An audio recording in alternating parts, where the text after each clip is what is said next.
préserver toutes les classes en milieu rural. Ce matin, le ministre de l'Éducation nationale a confirmé la fermeture à la rentrée de 200 à 300 classes dans les campagnes.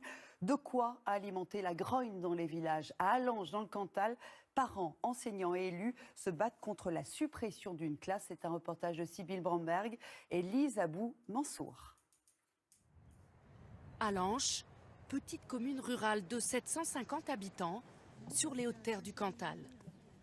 Un village menacé par la fermeture d'une classe à la rentrée prochaine. Cette décision engendre la colère du maire qui vient d'investir 34 000 € pour son école. Comment nos communes comme les nôtres peuvent rester attractives si de l'autre côté l'éducation nationale et le gouvernement insistent pour supprimer des postes et aussi tous les services publics qu'on a encore à notre disposition. Une colère d'autant plus grande que le président Macron avait fait une promesse en juillet dernier. Les territoires, en particulier les plus ruraux, ne peuvent plus être la variable d'ajustement d'économie. C'est pourquoi, d'ici là en particulier, il n'y aura plus de fermeture de classe dans les écoles primaires.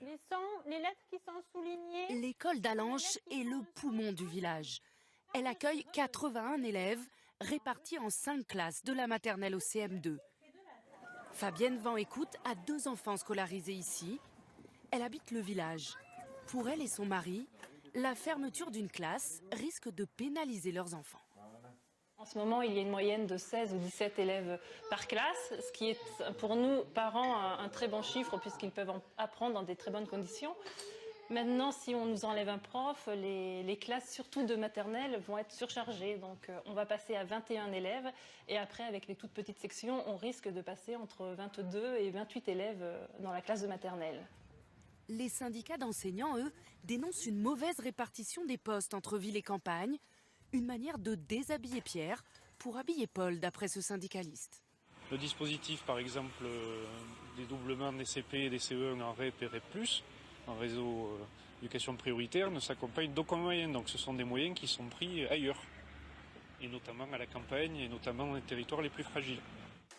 L'académie, elle, justifie sa décision par la baisse démographique. À la rentrée 2018, il y aura 5 élèves de moins dans l'école d'Allange.